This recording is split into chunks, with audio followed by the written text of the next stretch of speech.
BJP, Sapa व अन्य सभी विरोधी पार्टियां किस्म किस्म के षड्यंत्र व हथकंडे आदि इस्तेमाल करके इसे रोकने का हर संभव पूरा प्रयास करेगी। और इस संदर्भ में वैसे आप लोगों को ये मालूम है कि सन 2007 में यूपी में बीएसपी की ही अकेले ही पूर्ण बहुमत की सरकार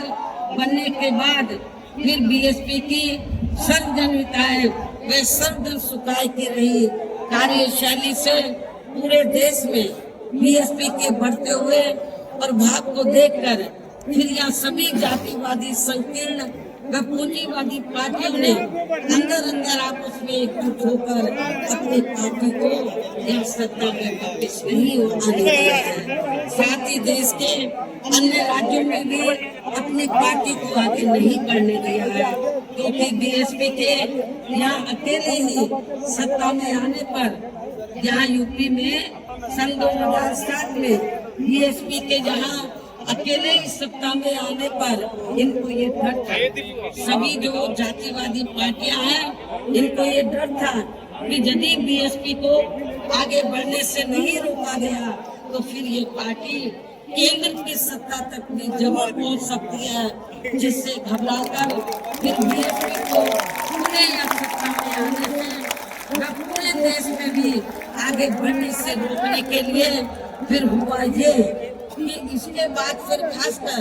यूपी में जो भी विधानसभा व अन्य राज्यों में भी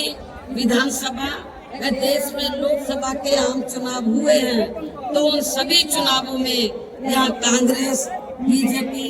सपा व अन्य सभी विरोधी पार्टियों ने अपने खासकर जातिवादी मानसिकता के तहत चलकर व अंदर आपस में एकजुट होकर तथा किस्म के हथकंडे इस्तेमाल करके फिर बीएसपी को इन्होंने कामयाब नहीं होने दिया। सारी जातिवादी पार्टियां अंदर एक हो गई। एक होकर इन्होंने जहाँ बीएसपी जीत रही थी तो वहाँ इनको हराया। जो विरोधियों के कैंडिडेट जीत रहे थे उनको इन्होंने अपना वोट ट्रांसफर कराया। इसके साथ ही फिर बाकी रही सही कमी ईवीएम में की गई धांधली के जरिए पूरी कर दी गई। ईवीएम के काफी विरोध के चलते ये ईवीएम वाला सिस्टम कभी भी खत्म किया जा सकता है। अब ईवीएम का बहुत हो रहा है और फिर उन्हें या बैलेट पेपर वाला सिस्टम लागू हो सकता है।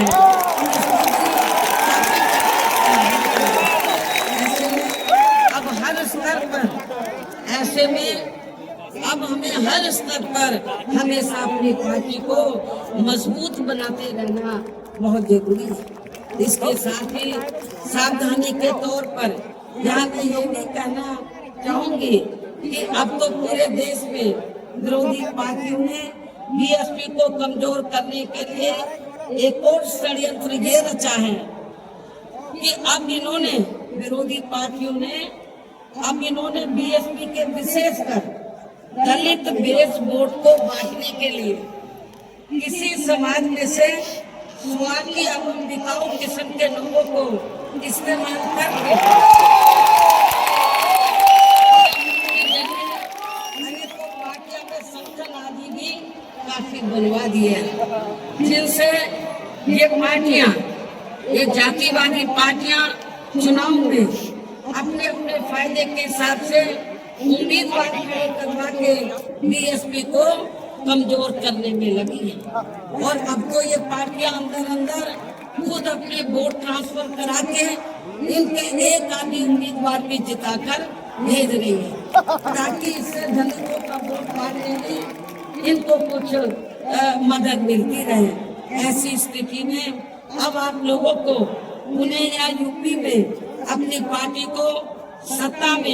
सत्ता में लाने व अभी हाल ही में बिहार प्रदेश में होने वाले विधानसभा चुनाव में तथा आगे चलकर अन्य राज्यों में भी विधानसभा व देश में लोकसभा के होने वाले आम चुनाव में भी अपनी पार्टी का बेहतर रिजल्ट लाने के लिए ऐसे सभी स्वार्थी एवं बिकाऊ दलित संगठनों व पार्टियों को अपने यार दोस्त, जात बिरादरी व रिश्ते नाते आदि के चक्कर में भी पड़कर अब इनको अपना एक भी वोट देकर खराब वरना फिर इसका पूरा लाभ या विरोधी पार्टियों को ही मिलता रहेगा, जिसे भी खास ध्यान में रखकर अब हर छोटे बड़े चुनाव में आप लोगों को अपना एक भी वोट ऐसे सभी स्वार्थी एवं बिकाऊ पार्टियों एवं संगठनों आदि को नहीं देना है, बल्कि अपनी एकमात्र विदेशी पार्टी बीएसपी को ही देना है, ताकि बीएसपी फिर से अपना बेहतर रिजल्ट लाकर उन्हें या यूपी की सत्ता में प्रदेश के भी राज्यों में भी और इसके लिए ऐसे अनेकों भी सभी से अपनी पार्टी के लोगों को जरूर सावधान रहना है। इसके अलावा पार्टी के लोगों को सचेत करने के उद्देश्य से यहाँ मैं ये भी कहना चाहूंगी कि पिछले कुछ समय से दुनिया के अनेकों देश किसी न किसी मुद्दे को लेकर हुए बवाल व हिंसा आदि से काफी ग्रसित रहे हैं और ये सिलसिला अभी भी जारी है। लेकिन अपने भारत देश को भी जैसे इसका कुछ नजरा लगना शुरू हुआ था तो उसे फिर तुरंत में ही केंद्र में संबंधित राज्य सरकारों ने सख्ती से निपटा है, जिससे केंद्र व सभी राज्य सरकारों को आगे भी काफी सतर्क रहना होगा। इतना ही नहीं बल्कि देश में आम जनहित के मुद्दों पर आवाज उठाने की बजाय जो पिछले कुछ समय से यहाँ स्वार्थी व शरारती तत्व एक दूसरे के देवी देवता, खुदा व धर्म आदि को लेकर तथा इन पर आए दिन नए नए मुद्दों को निकाल कर देश में बवाल व हिंसा आदि पैदा करने की कोशिश में लगे रहते हैं और फिर इनकी आड़ में राजनीति करते हैं। ये भी देश हित में ठीक नहीं है, जबकि इन सब मामलों में सभी को भारतीय संविधान के मुताबिक चलना चाहिए, साथ ही सभी धर्मों का पूरा आदर सम्मान भी करना चाहिए और इनके सदियों से चले आ रहे धार्मिक नियम, मान्यताएं व परंपराएं आदि में भी किसी को दखल देना उचित नहीं है और न ही इनकी आड़ में आई लव आदि की कोई राजनीति नहीं करनी चाहिए। इसके अलावा जहाँ तक पिछले दिनों जम्मू कश्मीर के पर्यटक स्थल पहलगांव में कोई आतंकी घटना का सवाल है, जिसमें काफी महिलाओं के सिंदूर उजड़ गए थे, तो ये अत्यंत ही दुखद व चिंता की बात है। हालांकि इस घटना को होने से रोका जा सकता था, बशर्ते यदि उस समय सरकार द्वारा इस पर्यटक स्थल पर सुरक्षा का उचित प्रबंध किया होता, जो नहीं किया गया था। साथ ही हमारी विदेश नीति भी हमेशा देश व जनहित में ही होनी चाहिए और इस मामले में अभी हाल ही में अमेरिका द्वारा लगाए गए भारी टैरिफ से भी केंद्र सरकार को काफी सचेत रहने की जरूरत है और इसी परिप्रेक्ष्य में इन्होंने स्वदेशी उत्पाद को बढ़ावा देने पर जोर देकर जो देश को आत्मनिर्भर बनाने की बात कही है, तो ये हवाई न होकर बल्कि जमीनी हकीकत में भी लोगों को होता हुआ नजर आना चाहिए, जिसका फिर हमारी पार्टी भी जरूर स्वागत करे। और अब इन सब बातों को मद्देनजर रखते हुए पूरे देश में अपनी पार्टी को हर स्तर पर मजबूत बनाना व इसे आगे बढ़ाना भी बहुत जरूरी है और खासकर इस बार यूपी में बीएसपी की अकेले ही पूर्ण बहुमत की यह सरकार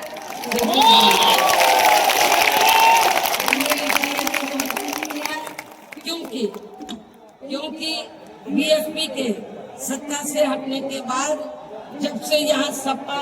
ये बीजेपी की सरकार बनी है तो तब से यहाँ पूर्व की रही कांग्रेसी सरकार की तरह ही इनकी भी सरकारों में सब समाज में से खासकर यहाँ गरीबों, दलितों एवं अन्य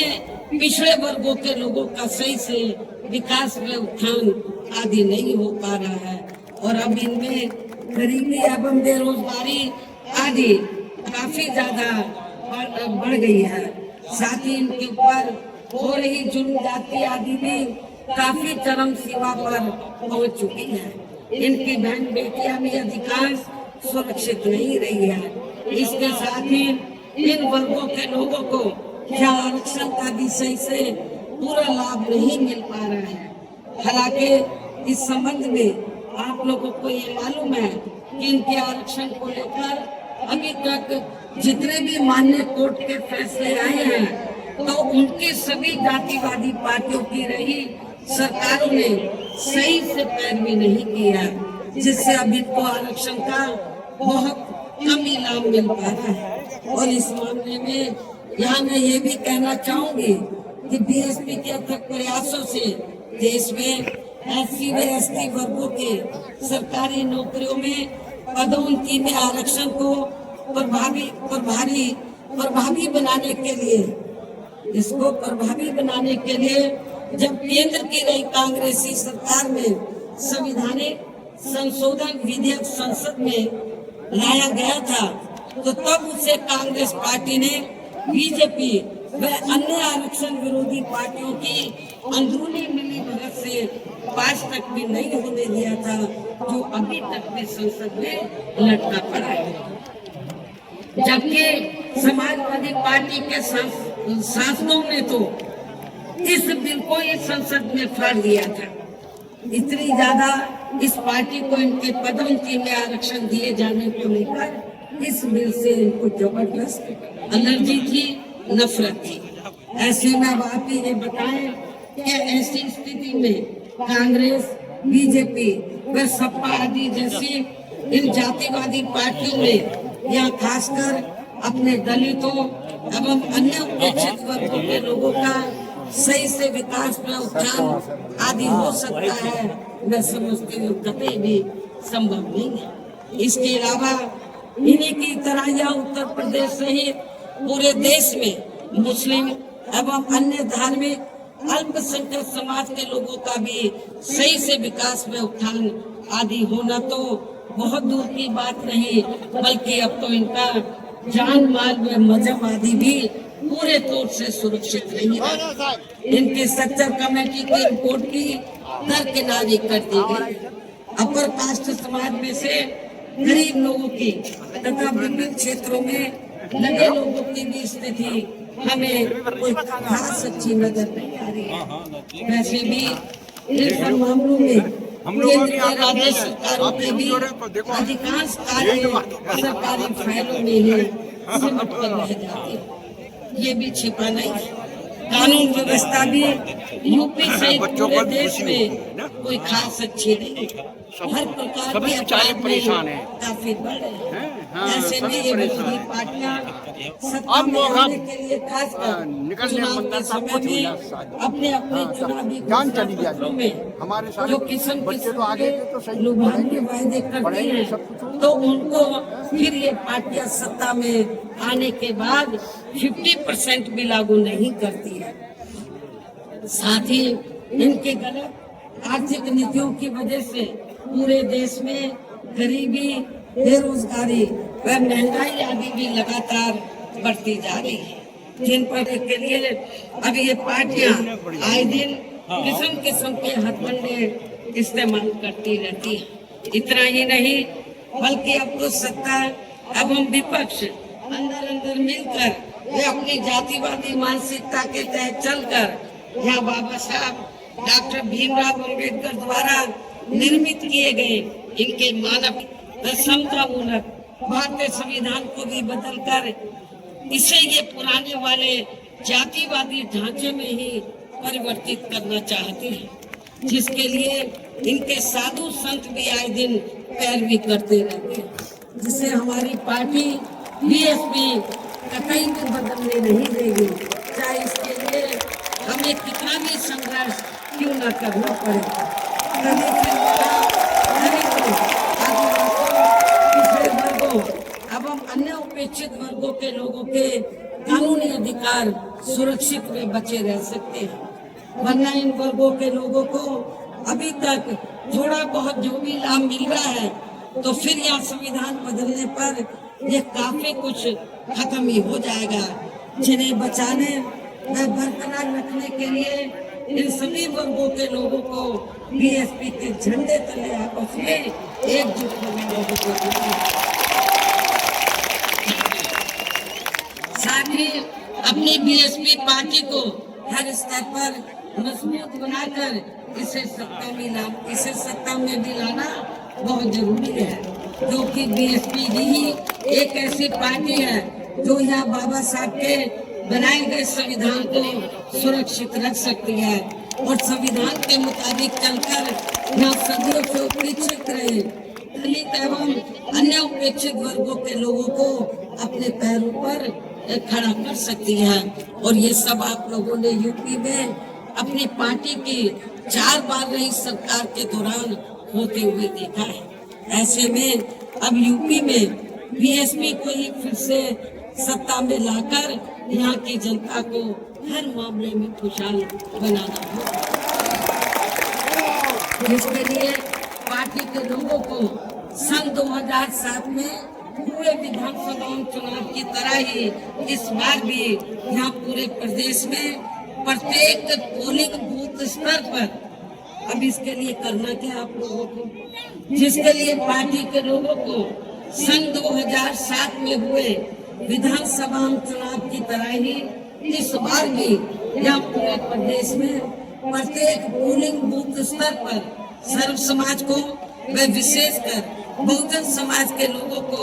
उनकी छोटी छोटी बैठकों के जरिए उन्हें बीएसपी की सर्वजन हिताय व सर्वजन सुखाय की नीतियों एवं सिद्धांतों आदि से जोड़ना और इस दौरान इन्हें बीएसपी के बेहतरीन रहे शासन काल की उपलब्धियों के बारे में बताना है। साथ ही उन्हें विरोधी पार्टियों के किस्म किस्म के हथकंडों से सावधान रहने के बारे में भी जरूर बताना है। और आज जो भी बातें मैं आप लोगों के सामने रख रही हूँ, तो उन्हें भी इन छोटी छोटी बैठकों में जरूर बताना है। और यदि पार्टी के लोग मेरी इन सब बातों पर सही से अमल कर लेते हैं, तो फिर इस बार अपनी पार्टी के हाथों में यहाँ सत्ता जरूर आ जाए। इसके अलावा जहाँ तक अपनी पार्टी के लिए अकेले चुनाव लड़ने का सवाल है, आप लोग ध्यान से सुने मेरी बात। इसके अलावा जहाँ तक अपनी पार्टी के लिए अकेले चुनाव लड़ने का सवाल है, तो इसके बारे में भी यहाँ मैं अपनी पार्टी के अब तक के रहे अनुभवों को ध्यान में रखकर ये बताना जरूरी समझती हूँ कि देश के अन्य प्रदेशों की तरह खासकर यहाँ यूपी में जब भी हमारी पार्टी ने विधानसभा का हम चुनाव गठबंधन करके लड़ा है, तो तब फिर हमारी पार्टी को कोई विशेष लाभ नहीं हुआ है, क्योंकि हमारी पार्टी का जो वोट है, हमारी पार्टी का वोट तो गठबंधन वाली पार्टी को एक तरफा ट्रांसफर हो जाता है, लेकिन उनका जातिवादी मानसिकता की वजह से विशेषकर अपर कास्ट समाज का वोट बीएसपी के उम्मीदवारों को ट्रांसफर नहीं होता है। और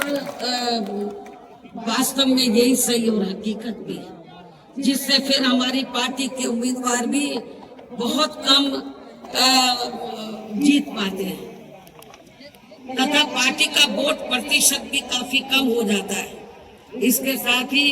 गठबंधन की सरकार बनने पर अपनी पार्टी के नेतृत्व में बनी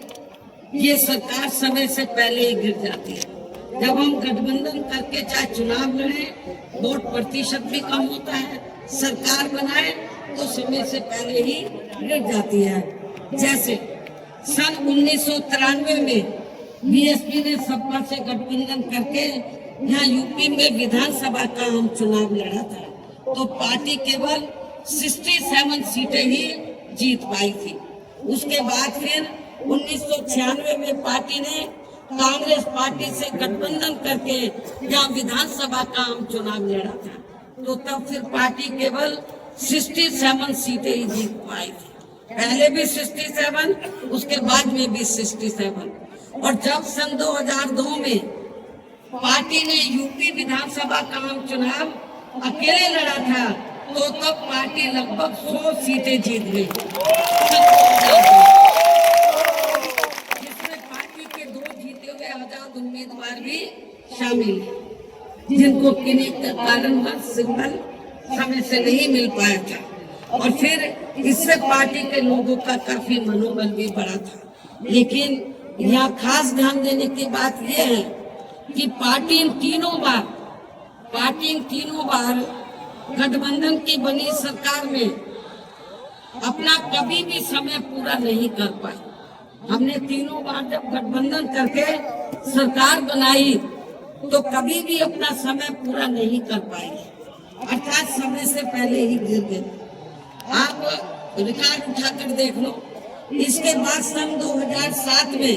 पार्टी ने फिर से अकेले यहाँ यूपी में विधानसभा का आम चुनाव लड़ा था, तो तब फिर अपनी पार्टी 200 से ऊपर सीटें जीत गई। और फिर हमने यहाँ यूपी में पहली बार पूरे 5 साल के लिए अकेले ही अपनी पार्टी की पूर्ण बहुमत की सरकार बनाई थी। और इस दौरान हमने सर्व समाज के हित में काफी ऐतिहासिक कार्य किए थे। ऐसे में पार्टी द्वारा गठबंधन करके चुनाव लड़ने से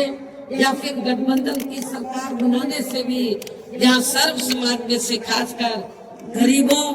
एवं बहुजन समाज के लोगों का सही से विकास में उत्थान आदि नहीं हो सकता है। इसलिए इस बार यहाँ यूपी विधानसभा के होने वाले आम चुनाव में अब तक के रहे अनुभवों के मुताबिक हमारी पार्टी ने सन 2007 की तरह ही अकेले चुनाव लड़ने का फैसला लिया। वैसे मुझे ये पूरा भरोसा है कि आज के कार्यक्रम में अपने खुद के पिछले सभी रिकॉर्ड तोड़ते हुए उम्मीद से कई गुना ज्यादा लाखों की संख्या में इस बार यहाँ यूपी में होने वाले विधानसभा चुनाव में अपनी पार्टी को सत्ता में जरूर लाए। और इसके लिए अभी से ही पार्टी के लोगों को यहाँ विरोधी पार्टियों के पुराने व नए सभी षड्यंत्रों व हथकंडों आदि से सावधानी बरतते हुए अपनी पार्टी के जनाधार को बड़े पैमाने पर बढ़ाना है। साथ ही हर स्तर पर पार्टी को मजबूत भी बनाना है। विरोधियों की अफवाहों से भी पार्टी के लोगों को जरूर सचेत रखना है। और इस संबंध में इसका ताजा हथकंडा ये है कि इन्होंने आज के 9 अक्टूबर के कार्यक्रम के घोषित होते ही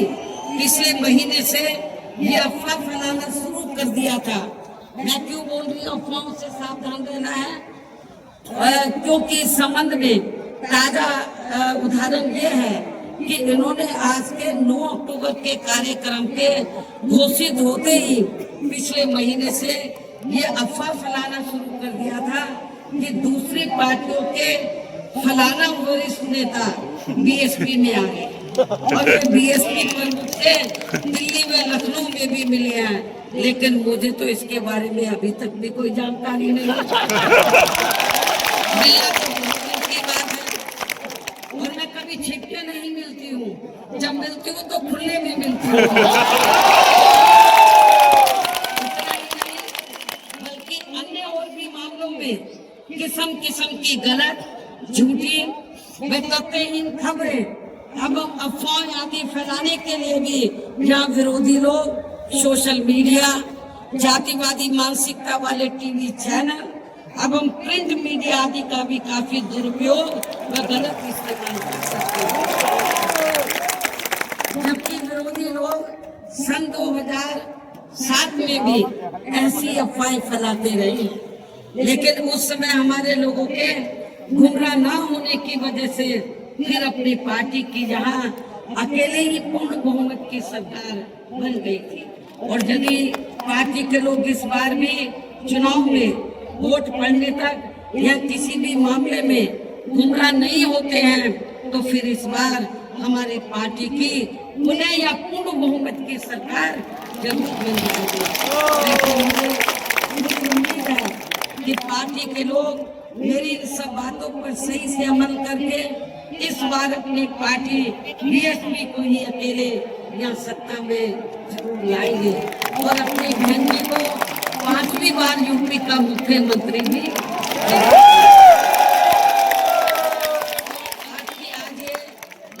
लाखों की तादाद में आई अपार भीड़ व उनका जोश उत्साह भी इस बात के काफी कुछ संकेत दे रहा है। की तरह ये जो लाखों की संख्या में लोग आए हैं तो इनको यहाँ दूसरी पार्टियों की तरह मजदूरी देकर दिहाड़ी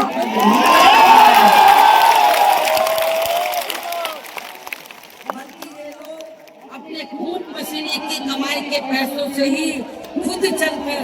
आज के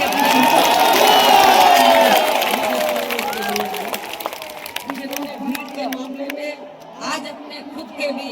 अपने पिछले सभी रिकॉर्ड को मिलेंगे। ये भी विश्वास बनाना चाहती हूँ जब इस बार बीएसपी की पूर्ण बहुमत की सरकार बन जाएगी तो तब फिर हमारी पार्टी की बनी ये सरकार यहाँ पिछली रही सपा सरकार ने व वर्तमान में चल रही बीजेपी की भी सरकार ने जो इन्होंने अपनी जातिवादी संकीर्ण व पूंजीवादी मानसिकता के तहत चलकर काफी नए नियम वे कानून आदि बना दिए हैं तो उनकी जरूर समीक्षा की जाए।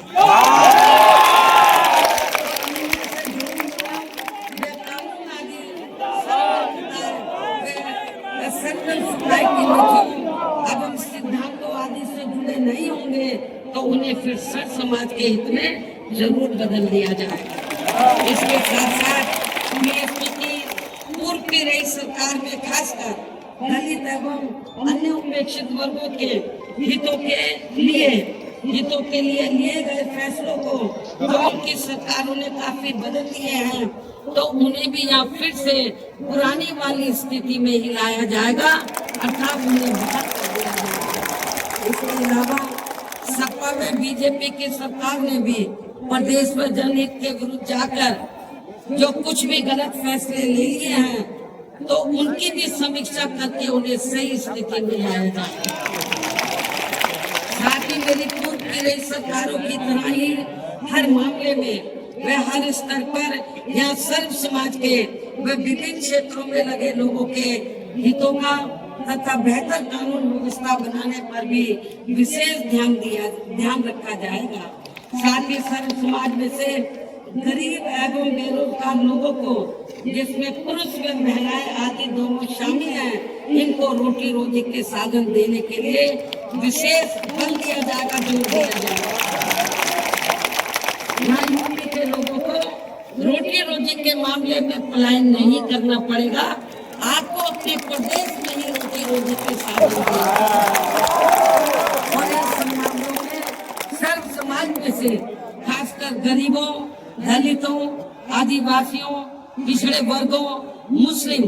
एवं अन्य धार्मिक अल्पसंख्यक समाज के लोगों का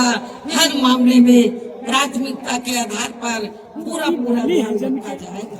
और इन सब कार्यों के लिए इस बात को ले जहाँ अपनी पार्टी की पूर्ण बहुमत की सरकार बनाना बहुत जरूरी है, जिसकी पूरी उम्मीद भी है। इन्हीं जरूरी बातों के साथ ही अब मैं ये भी कहना चाहूंगी कि अपनी पार्टी को हर स्तर पर मजबूती देकर उसे बरकरार बनाए रखने के लिए जिस प्रकार से पार्टी के लोगों ने माननीय श्री कांशीराम जी के देहांत होने के बाद भी पार्टी की हर परिस्थिति में हमेशा मेरा साथ दिया है और अभी भी दे रहे हैं, तो ये मेरे व पार्टी के लिए बहुत ही गर्व की बात है। और अब तो पार्टी के राष्ट्रीय संयोजक श्री आकाश आनंद भी बीएसपी की मूवमेंट से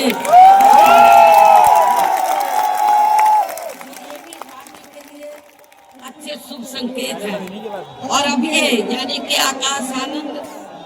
मेरे मार्गदर्शन व दिशा निर्देशन में अपनी पूरी लगन एवं मेहनत के साथ पार्टी को मजबूती देने में व पार्टी के जनाधार जिससे पार्टी के लोगों में आए दिन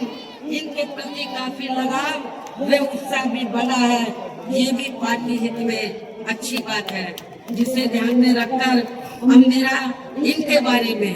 आकाश आनंद के बारे में ये कहना है कि जिस प्रकार से पूरे देश में पार्टी के लोग माननीय श्री कांशीराम जी के जीते जी और उनके देहांत के बाद भी हर परिस्थिति में मेरे साथ खड़े रहे हैं, तो मैं भी ये चाहूंगी उसी प्रकार से पार्टी के लोग श्री आकाश आनंद के साथ भी हमेशा खड़े रहेंगे।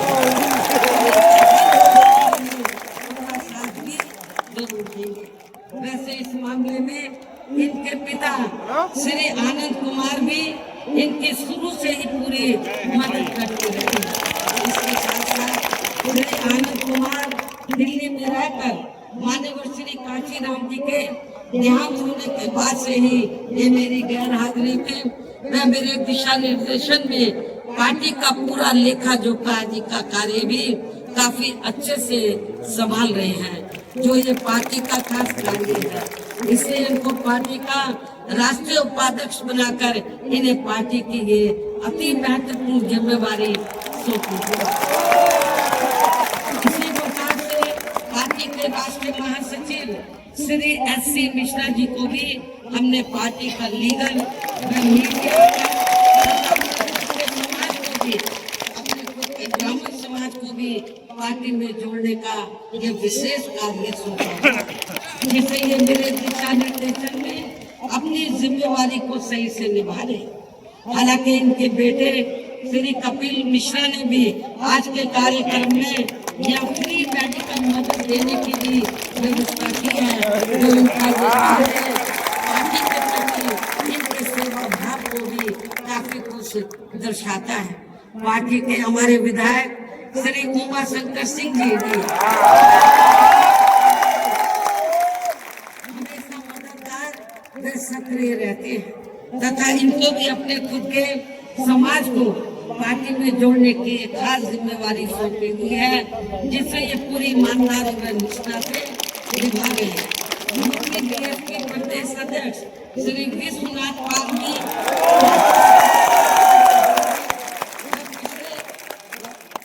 पिछड़े वर्गों को जोड़ने के साथ साथ ये पूरे प्रदेश में जहाँ जहाँ भी बहुजन समाज के लोगों पर जुर्म जाति आदि होती है, तो वहाँ ये मेरे दिशा निर्देशन में जाकर उन्हें न्याय दिलवाने का भी पूरा ये इनका पार्टी में अभी तक काफी सराहनीय कार्य चल रहा है। इसके अलावा आज के कार्यक्रम की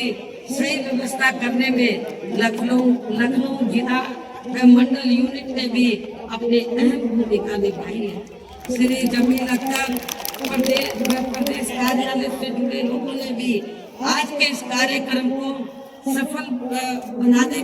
बनवाने में कोई कमी नहीं छोड़ी है, और ये सभी लोग भी बधाई के पात्र हैं। साथ ही प्रदेश के सभी छोटे बड़े पदाधिकारियों एवं कार्यकर्ताओं आदि की भी कड़ी मेहनत मेन कमाल आप लोगों का, जिनको मेन कमाल आप लोगों का है। साथ ही प्रदेश के सभी छोटे बड़े पदाधिकारियों एवं कार्यकर्ताओं आदि की भी कड़ी मेहनत व उनके अथक प्रयासों से आज माननीय श्री कांशीराम जी की पुण्यतिथि के कार्यक्रम में पूरे उत्तर प्रदेश के कोने कोने से लाखों की संख्या में पार्टी के जो लोग इनको अपनी श्रद्धा तथा मुझे भी सुनने के लिए यहाँ आए हैं। साथ ही आपके पड़ोसी राज्य उत्तराखंड स्टेट से भी पार्टी के कुछ लोग आपके यहाँ इस कार्यक्रम से काफी कुछ सीखने के लिए आए हुए हैं, तो उन सभी का भी मैं दिल से धन्यवाद अदा करती हूँ। हालांकि हमने कोई बाहर के लोगों को इधर नहीं बुलाया है, वो चोरी चोरी से अपने आप ही आ गए पूरे देश से।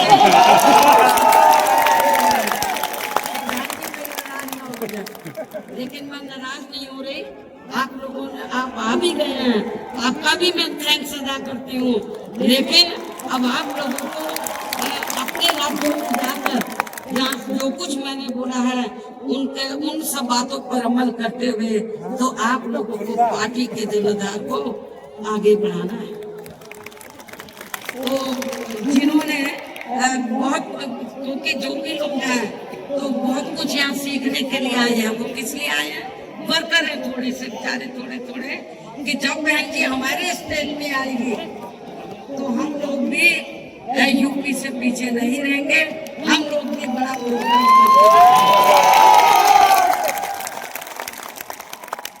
तो जिन्होंने पूर्व की तरह ही यानी कि पूरे यूपी से जो बड़ी तादाद में लोग आए हैं तो इनको मैंने जैसे आपको बताया दूसरी पार्टियों की तरह हम लोग दिहाड़ी पे नहीं लाए हैं मजदूरी लाखों लाखों की संख्या में पहुंचकर भीड़ लाने के मामले में भी अपने खुद के ही पिछले सभी रिकॉर्ड तोड़ते हुए इस बार मान्यवर श्री काशीराम जी के पुण्यतिथि के कार्यक्रम को ऐतिहासिक व जबरदस्त कामयाब बनाया है। साथ ही देश के अन्य सभी राज्यों में भी आज मान्यवर श्री काशीराम जी की पुण्यतिथि के विभिन्न स्तर पर किए गए कार्यक्रम भी काफी कामयाब रहे हैं। उनकी भी पार्टी बहुत बहुत आभारी है।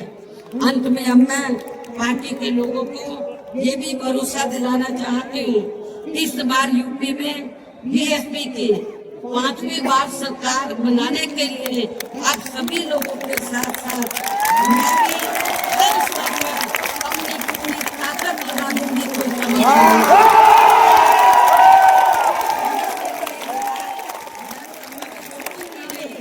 मेरा आज पार्टी के लोगों को फायदा भी है। मैं उत्तर प्रदेश सहित पूरे देश में पार्टी के सभी लोगों की तरफ से भी मान्यवर श्री काशीराम जी को आज उनकी 19वीं पुण्यतिथि के मौके पर पूरे तहे दिल से अपने श्रद्धा सुमन अर्पित करते हुए अपनी बात यही समाप्त करती हूँ। धन्यवाद। जय भीम।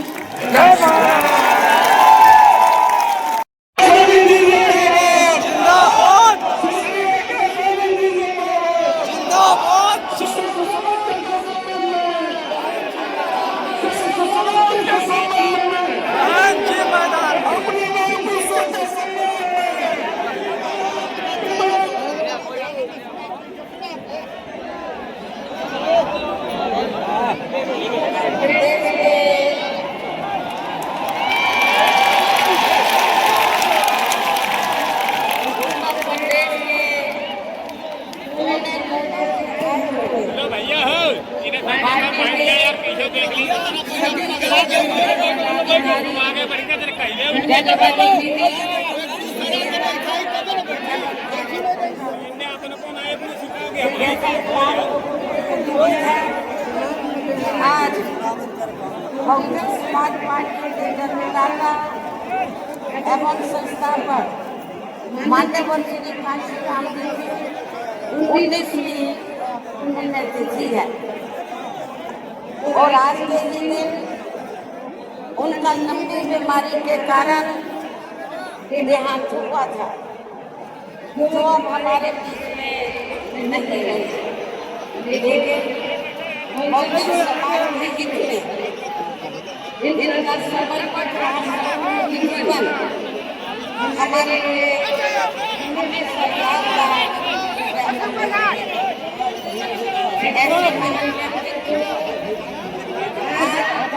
मेरे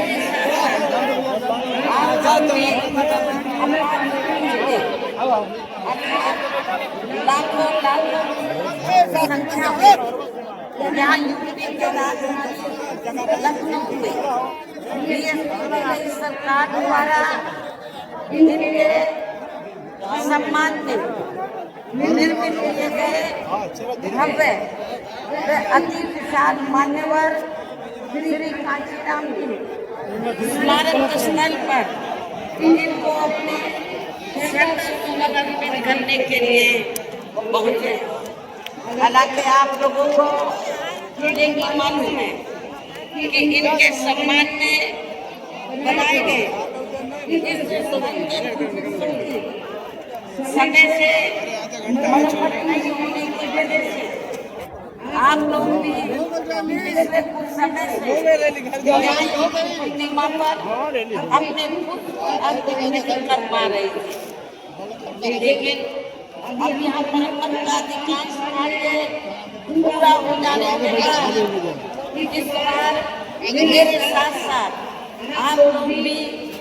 भीड़ के मामले में अपना पिछला खुद का सभी रिकॉर्ड तोड़ते हुए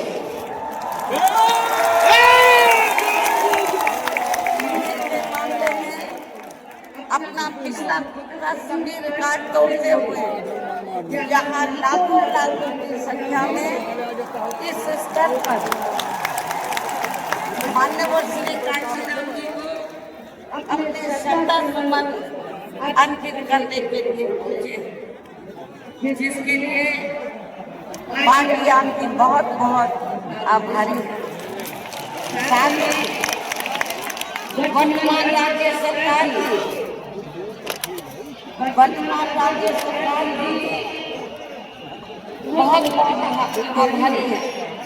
और इसलिए आभारी है क्योंकि इस स्थल को देखने वाले लोगों के टिकटों का इकट्ठा हुआ पैसा पूर्व सपा सरकार के दौरान वर्तमान भाजपा की राज्य सरकार ने इसे दबा कर नहीं रखा, बल्कि पार्टी के आग्रह करने पर इसकी मरम्मत करने पर पूरा खर्च किया। इस संबंध में मैं आप लोगों को ये बताना चाहती हूँ, जब यूपी में हमारी सरकार थी और ये मान्यवर श्री कांचीराम जी के आदर सम्मान में ये जो विशाल स्मारक स्थल जब बनाया गया था, तो हमने उसी समय हमारी सरकार ने ये व्यवस्था की थी कि हम देखने वालों के लिए इस पर टिकट की व्यवस्था करेंगे और इसका जो पैसा आएगा टिकट का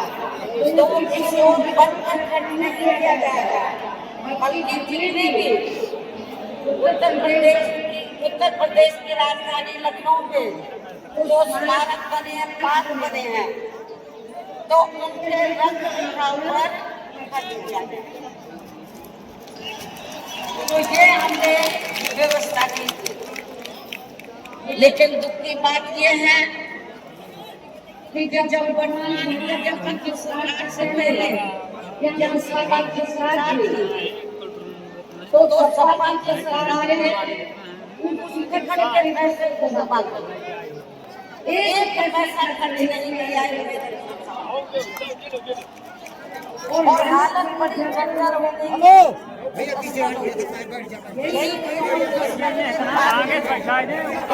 हालत बड़ी खराब हो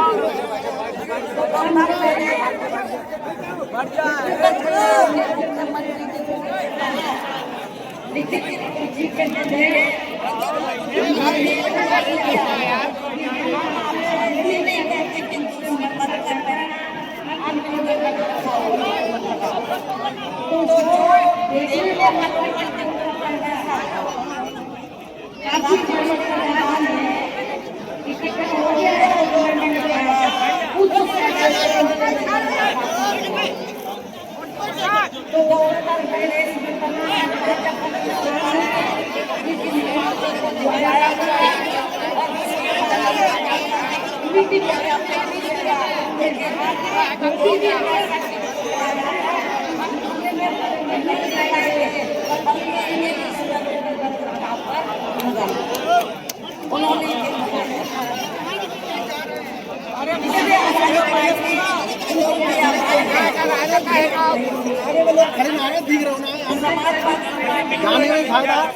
समाजवादी पार्टी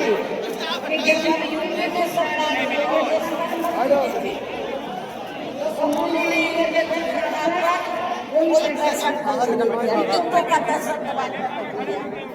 लेकिन जब अब वो सत्ता से बाहर है समाजवादी पार्टी, तो अभी 2-3 दिन पहले वो मीडिया में खबर छपवा रहे थे कि अब माननीय के सम्मान में संगोष्ठी है। लेकिन जब वो सरकार में रहते हैं तो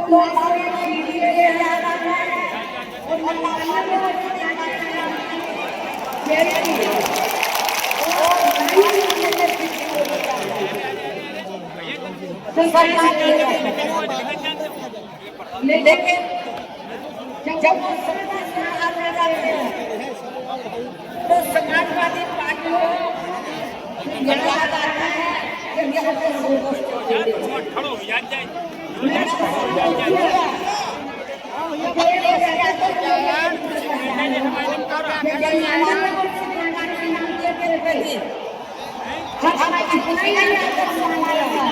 तो जब यूपी में मेरी सरकार थी तो मेरी सरकार ने अलीगढ़ मंडल में राजगढ़ के नाम से अलग से जिला बनाया। उस जिले का नाम मान्यवर श्री कांशीराम जी नगर के नाम से रखा। लेकिन जैसे समाजवादी पार्टी पावर में आई उन्होंने नाम बदल मान्यवर श्री कांशीराम जी के नाम पर हमने दिखाते हैं अनेकों संस्थानों के नाम रखे,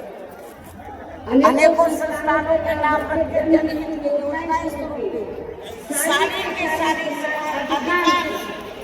जो बड़ी बड़ी योजनाएं थी वो सभी के सभी इन्होंने बंद कर दी समाजवादी पार्टी की सरकार। ये योजना तो या तोबा चरित्र में ये क्या है,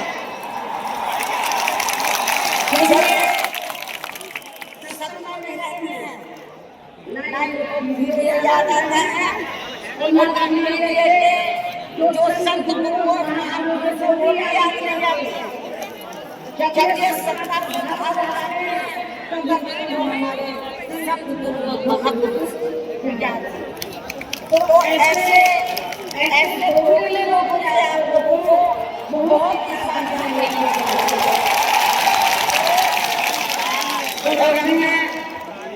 मान्यवर श्री कांशीराम जी जो एक दलित परिवार के पैदा हुए हैं, तो इनके बारे में मैं ये कहना चाहूँगी कि उन्होंने भारत के संविधान के मूल निर्माता एवं दलितों व अन्य उपेक्षित वर्गों के मसीहा परम पूज्य बाबा साहब डॉक्टर अम्बेडकर जी एवं अथक प्रयासों से देश के खासकर करोड़ों दलितों, आदिवासियों, पिछड़े वर्गों, मुस्लिम व अन्य धार्मिक अल्पसंख्यक समाज के भी हित में भारतीय संविधान में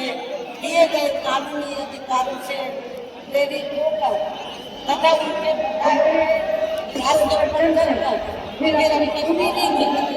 जिनके अधूरे रहे कार्यों को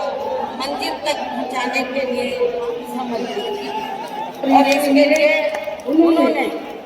यानी कि मान्यवर श्री कांशीराम जी ने अपने बाबा भाई बहन सरकारी नौकरी आदि सभी बाबा साहब डॉक्टर भीमराव अम्बेडकर जी के उस अधूरे कार्य को पूरा करने के लिए लगा दिया है, जो बाबा साहब ने देश दलितों एवं अन्य उपेक्षित वर्गों के लोगों को ये कही कि मैंने बाबा साहब ने क्या कहा था कि मैंने अपने कड़े संघर्ष एवं अथक प्रयासों से इन वर्गों के लोगों को भारतीय संविधान के स्वाभिमान के साथ अपने पैरों पर खड़े होने के लिए कानूनी अधिकार को जरूर दिला दिए हैं, लेकिन उनका सही से पूरा लाभ लेने के लिए इन सभी वर्गों के लोगों को अर्थात बहुजन समाज के लोगों को आपस में कहीं अपने किसान वोटों के जरिए या केंद्र एवं राजनीतिक सत्ता के मास्टर का भी खुद अपने हाथ में ये परम पूज्य बाबा साहब तभी से इनका मानना से विकास का उद्यान आदि हो सकता है और तभी से स्वाभिमान के साथ अपनी पूरी जिंदगी व्यतीत कर सकते हैं क्योंकि इस मामले में बाबा साहब डॉक्टर भीमराव अम्बेडकर जी का ये कहना था कि देश में राजनीतिक सत्ता वह एक ऐसी मास्टर चाबी है जिसके जरिए इन वर्गों के लोग अपनी सभी समस्याओं का समाधान खुद कर सकते हैं। साथ ही ये लोग भी जहाँ अन्य वर्गों की तरह पूरे आत्मसम्मान व स्वाभिमान के साथ अपने विचार कर सकते हैं और इसके लिए बाबा साहब अम्बेडकर जी ने इन वर्गों के लोगों को जो भी रास्ते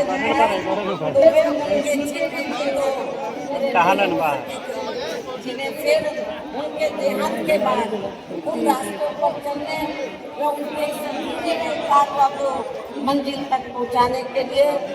माननीय श्री कांशीराम जी ने अनेक कष्ट झेलकर अपनी और वे अपने इस मकसद में काफी हद तक कामयाब हुए और खासकर यहाँ आबादी के हिसाब से देश के सबसे बड़े प्रदेश उत्तर प्रदेश में अपने पार्टी के नेतृत्व में कई बार सरकार चलाकर वे उत्तर प्रदेश सहित राज्यों में भी पार्टी के कुछ सांसद व विधायक आदि लाकर बाबा साहब के कारवा को काफी हद तक आगे बढ़ाया है। इतना ही नहीं बल्कि माननीय श्री कांशीराम जी के देहांत होने से पहले उनके ये दिली तमन्ना थी कि जहाँ आबादी के हिसाब से देश के सबसे बड़े प्रदेश उत्तर प्रदेश में जहाँ दलितों एवं अन्य उपेक्षित वर्गों के लोगों की कुल मिलाकर आबादी काफी ज्यादा है तो इन्हें जहाँ एकजुट होकर अकेले ही अपनी पार्टी की पूर्ण बहुमत की सरकार बनानी है। ये मान्यवर श्री कांशीराम जी के उनके देहांत होने से पहले ये दिल्ली तमन्ना थी। कभी फिर इन वर्गों के लोग यहाँ हर मामले में हर स्तर पर पूरे स्वाभिमान के साथ अपनी जिंदगी व्यतीत कर सकते हैं जिनसे प्रेरित होकर फिर अन्य राज्यों में भी इन वर्गों के लोग खुद अपने पैरों पर खड़े हो सकते हैं। कभी फिर यहाँ बाबा साहब का काफी हद तक अधूरा रहा सपना जरूर साकार हो सकता है, लेकिन दुख की बात यह है कि मान्यवर श्री कांशीराम जी के जीते भी तो इनका ये सपना साकार नहीं हो सका था जिसे फिर इनके देहांत के बाद सन 2007 में इनके एकमात्र रही उत्तराधिकारी व पार्टी के राष्ट्रीय अध्यक्ष ने अर्थात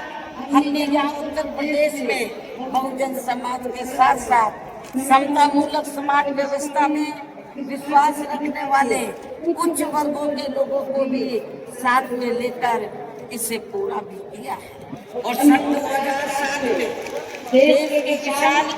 आबादी वाले यूपी स्टेट में पहली बार हमने यहाँ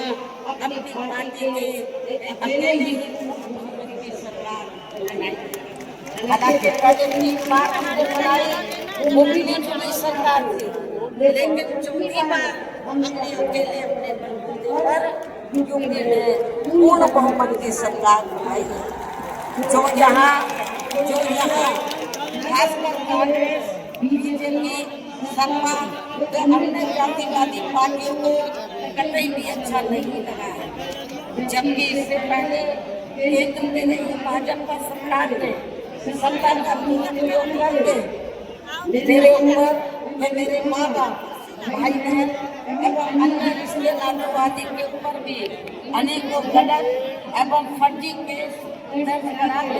हम सभी को जबरदस्ती इनकम टैक्स सीबीआई आदि के जंजाल में फंसाकर हमारी छवि को धूमिल करने का हर संभव पूरा प्रयास किया है। इसके साथ साथ आगे चलकर इन सब मामलों में केंद्र की रही कांग्रेसी सरकार ने भी हमें न्याय देने के बजाय बल्कि कानूनी चिन्ह दिया और तब फिर हमें इन सब के विरुद्ध मान्य कोर्ट में भी जाना पड़ा है, जहां हमें न्याय मिला। इस प्रकार से ये सब भी हमें काफी कुछ झेलना पड़ा है, लेकिन ऐसे संघर्ष भरे हालातों में भी हमने बाबा साहब डॉक्टर भीमराव अम्बेडकर के बताए हुए रास्तों पर चलकर यहाँ उत्तर प्रदेश में सन 2007 में हुए विधानसभा चुनाव में अकेले ही ये चुनाव लड़कर फिर अपनी पार्टी की पूर्ण बहुमत की सरकार बनाई है। और हमने यहाँ बाबा साहब डॉक्टर भीमराव अम्बेडकर एवं मान्यवर श्री कांशीराम जी आदि के सपनों को काफी हद तक साकार किया है और इसके लिए हमने अपनी सरकार में यहाँ जातिवादी संकीर्ण पूंजीवादी व्यवस्था के शिकार रहे लोगों को अर्थात समाज में से खासकर दलितों, आदिवासियों वर्गों के साथ साथ मुस्लिम एवं अन्य धार्मिक अल्पसंख्यक समाज के लोगों के लिए कल्याण में अनेकों ऐतिहासिक कार्य किए हैं, जिनके नाम बदलकर उन्हें अब अन्य राज्यों में विभिन्न पार्टियों की सरकारें बना रही है, जबकि इसका वास्तव में असली श्रेय बीएसपी को ही जाता है। साथ ही हमारी पार्टी की रही सरकार ने दलितों एवं अन्य उपेक्षित वर्गों के लोगों के हितों का सभी मामलों में पूरा ध्यान रखा है। खासकर आरक्षण का तो इन्हें पूरा लाभ दिया है। इतना ही नहीं बल्कि हमने यहाँ अपनी सरकार में सर्व समाज से गरीबों, मजदूरों, बेरोजगारों, किसानों, वकीलों, कर्मचारियों, व्यापारियों एवं अन्य मेहनत लोगों के साथ साथ यहाँ छात्रों, युवाओं, महिलाओं व बुजुर्गों आदि के भी हितों में काफी महत्वपूर्ण कार्य किए हैं, जिनसे इन्हें काफी ज्यादा लाभ पहुंचा है। इनके साथ साथ हमारी पार्टी की रही सरकार ने प्रदेश में अपराध नियंत्रण एवं कानून व्यवस्था को भी चुस्त व दुरुस्त करने के लिए यहाँ जाति, धर्म व दलगत राजनीति से ऊपर उठकर कार्य किए हैं। मध्य प्रदेश में अमन चैन व शांति व्यवस्था आदि कायम है, जिसकी प्रदेश में उस समय काफी जरूरत भी थी। साथ ही कानून व्यवस्था के मामले में हमने यहाँ हर स्तर पर अन्याय, अपराध व भय मुक्त वातावरण भी पैदा किया। इस प्रकार से हमारी पार्टी की पूर्ण बहुमत की रही सरकार ने यहाँ सर्व समाज के लोगों को हर मामले में व हर स्तर पर सर्व जनताओं व सर्व जन सुखाय की नीतियों पर आधारित थी। यहाँ काफी बेहतरीन सरकार दी है, जिसे प्रदेश की जनता अभी तक भी भुला नहीं पा रही है। और खासकर हमने रोजी देने के मामले में सर्व समाज में से यहाँ गरीबों, दलितों एवं अन्य उपेक्षित वर्गों के लोगों को काफी हद तक उन्हें आत्मनिर्भर भी बनाया है, जिनके यहाँ वर्षों से सभी विरोधी पार्टियों की रही सरकारों की जातिवादी, संकीर्ण व पूंजीवादी सोच होने के कारण काफी ज्यादा उपेक्षा की गई है। इतना ही नहीं बल्कि हमने वर्तमान केंद्र की सरकार की तरह अपने राजनीतिक स्वार्थ में इनके टैक्स के पैसों से ही थोड़ा सा मुफ्त में राशन देकर इनको अपना गुलाम व लाचार नहीं बनाया है, अर्थात इनको दूसरों के ऊपर निर्भर नहीं रखा है। इसके साथ साथ हमारी पार्टी की रही सरकार ने देश में जहाँ बहुजन समाज में समय पर जन्मे अपने महान संतों गुरुओं व महापुरुषों में भी खासकर महात्मा ज्योतिराव फुले, छत्रपति शिवाजी महाराज, नारायण गुरु, बाबा साहब डॉक्टर भीमराव अम्बेडकर, माननीय श्री कांशीराम जी, संत गुरु रविदास जी व गौतम बुद्ध आदि को भी विभिन्न रूपों में पूरा पूरा आदर सम्मान मिला। तो ये सब यहाँ जातिवादी पार्टियों को कतई भी रास नहीं आ रहे हैं और इस मामले में समाजवादी पार्टी को सबसे आगे रही है। और अब ये समाजवादी पार्टी यहाँ अपने राजनीतिक स्वार्थ में जब आदि की हवाई बातें करके इन बंदों को गुमराह करने के लिए है, जबकि हमारी पार्टी के लिए सरकार ने अपने संतों गुरुओं व महान पुरुषवादी के नाम पर यहाँ प्रदेश में जिन जिलों संस्थानों एवं योजनाओं आदि के नाम रखे थे, तो उनमें से काफी को तो सपा की नई सरकार ने बदल दिया है, जैसा कि शुरू में मैंने आप लोगों को बताया। साथ ही हमने इन वर्गों के विकास व उत्थान में जो अनेकों महत्वपूर्ण योजनाएं शुरू की थी, तो उन्हें भी अधिकांश बंद कर दिया गया है। आरक्षण दिए जाने के मामले में सपा की सरकार ने यहाँ दलितों, आदिवासियों एवं अन्य पिछड़े वर्गों के लोगों के साथ हमेशा पक्षपात वाला रवैया ही अपनाया। इनके पदोन्नति के आरक्षण को तो इस पार्टी के रही सरकार ने एक प्रकार से यहाँ खत्म ही कर दिया था। इसके अलावा इनके रही सरकार ने यहाँ गुंडों, बदमाशों, माफियाओं एवं अन्य अराजक तत्वों को ही ज्यादातर बढ़ावा दिया गया, जिसकी वजह से यहाँ कानून व्यवस्था भी काफी बुरी तरह से चल करा गई थी। और अब अधिकांश मामलों में लगभग यही स्थिति हमें यह वर्तमान बीजेपी की सरकार में भी देखने के लिए मिल रही है। जबकि आजादी के बाद इस सरकार ने यहाँ शुरू में काफी वर्षों तक कांग्रेस पार्टी के शासनकाल में तो इन लोगों का हर स्तर पर काफी ज्यादा शोषण या उत्पीड़न आदि हुआ है। एक प्रकार से कुल मिलाकर कांग्रेस पार्टी का भी ज्यादातर जातिवादी, संकीर्ण व पूंजीवादी सोच के आधार पर ही चल रहा है। और सन 1975 में देश के लगी इमरजेंसी में तो कांग्रेस पार्टी के रही सरकार ने यहाँ बाबा साहब के संविधान को भी काफी प्रभावी बना दिया था, जिसकी आड़ में अब इस पार्टी के लोग आए दिन किस्म किस्म की नाटकबाजी करते रहते हैं। संविधान को हाथ में लेकर किस्म किस्म की नाटकबाजी। इसके साथ साथ कांग्रेस पार्टी ने हर प्रकार के हथकंडे इस्तेमाल करके बाबा साहब डॉक्टर भीमराव अम्बेडकर को संसद में भी चुनकर नहीं जाने दिया था। इसके अलावा केंद्र में इसी कांग्रेस पार्टी के रही सरकार ने भारतीय संविधान के मूल निर्माता